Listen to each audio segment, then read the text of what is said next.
Chapter 45.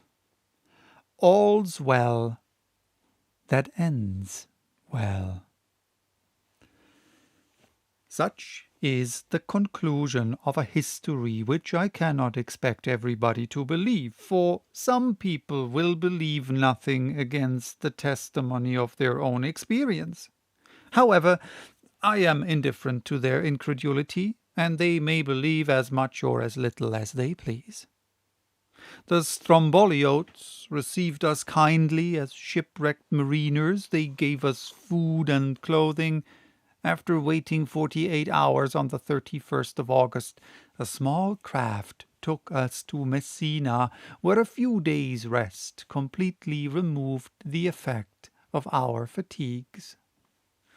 On Friday, December the 4th, we embarked on the steamer Volturno, employed by the French Messageries Impériales, and in 3 days more we were at Marseille, having no care on our minds except that abominable deceitful compass, which we had mislaid somewhere, and could not now examine, but its inexplicable behavior exercised my mind fearfully.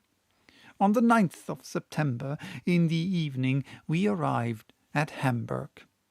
I cannot describe to you the astonishment of Martha or the joy of Gräuben. "Now you are a hero, Axel," said to me my blushing fiancée, my betrothed. "You will not leave me again." I looked tenderly upon her, and she smiled through her tears. How can I describe the extraordinary sensation produced by the return of Professor Liedenbrock? Thanks to Martha's ineradicable tattling, the news that the professor had gone to discover a way to the center of the earth had spread over the whole civilized world. People refused to believe it, and when they saw him, they would not believe him any the more.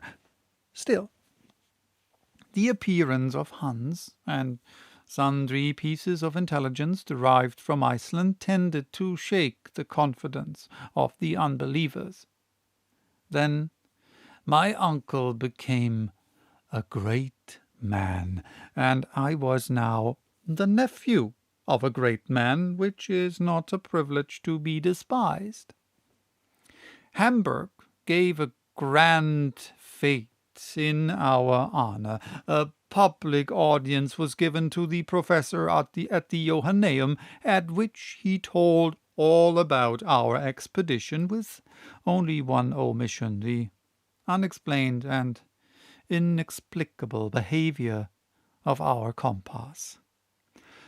On the same day, with much state, he deposited in the archives of the city the now famous document of Saknussem, and expressed his regret that circumstances over which he had no control had prevented him from following to the very center of the earth the track of the learned Icelander. He was modest notwithstanding his glory, and he was all the more famous for his humility.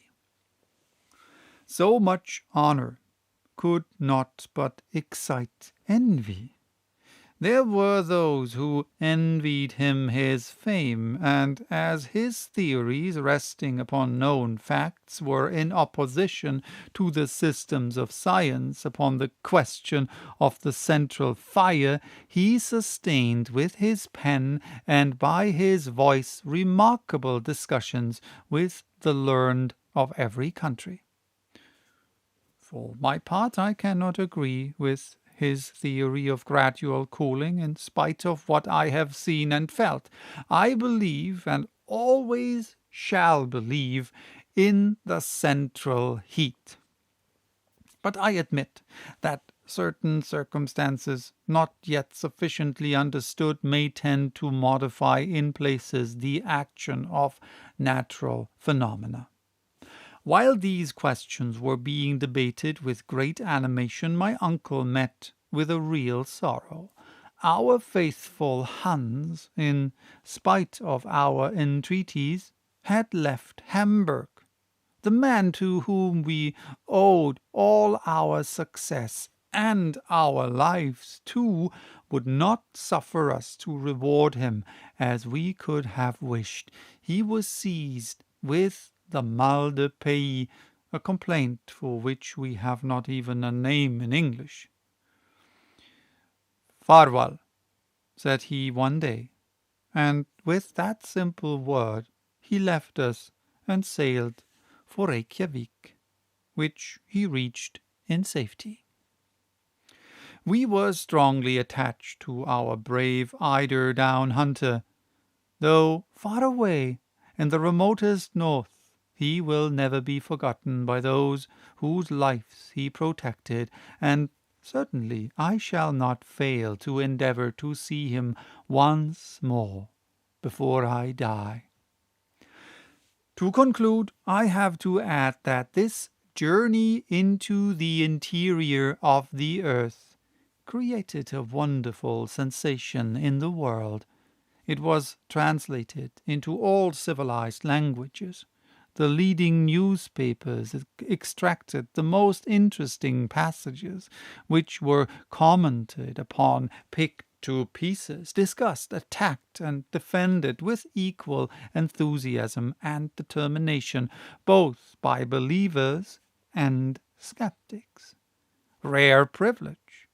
My uncle enjoyed during his lifetime the glory he had deservedly won, and he may even boast the distinguished honor of an offer from Mr. Barnum to exhibit him on most advantageous terms in all the principal cities in the United States.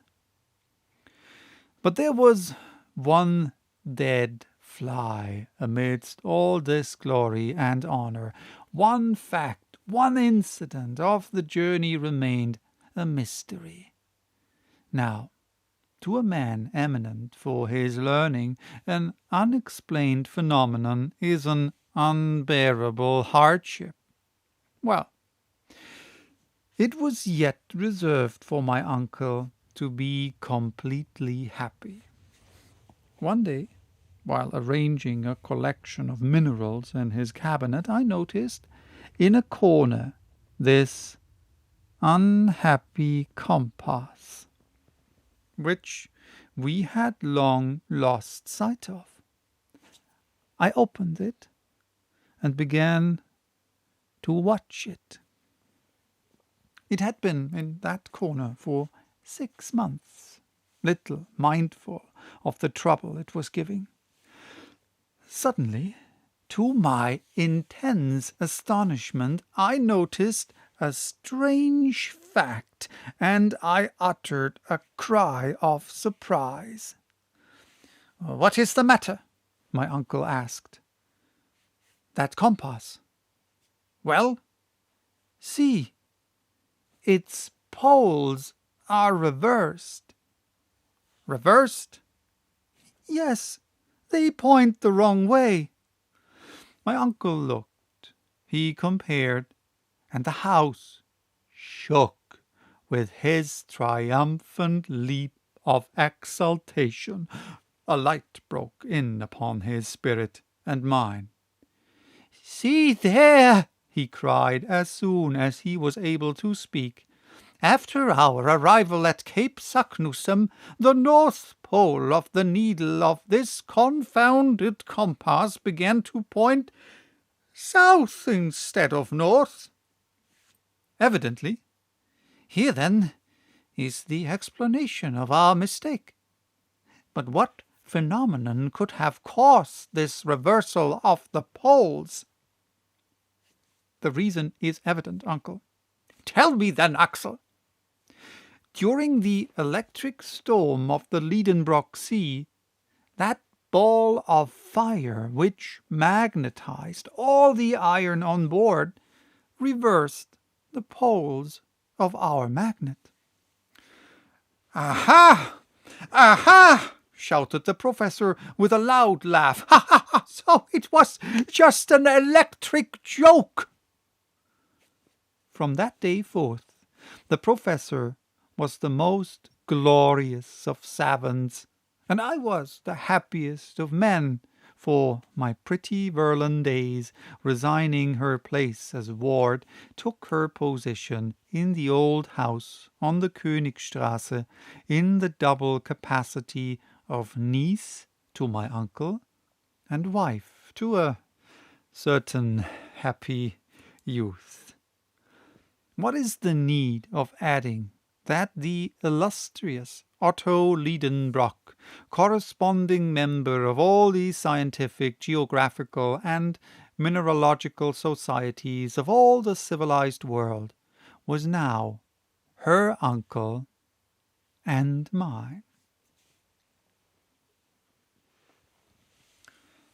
And here endeth this book. Thank you for accompanying me on this journey to the interior of the earth and back, apparently.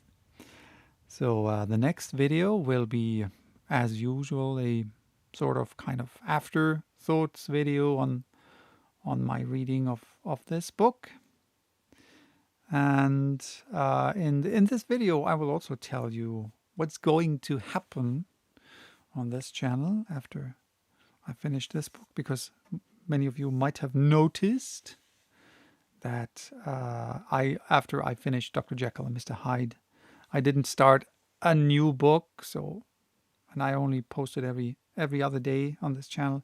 So what is going to happen on this channel in the next video? Bye bye till then. Bye bye till next time.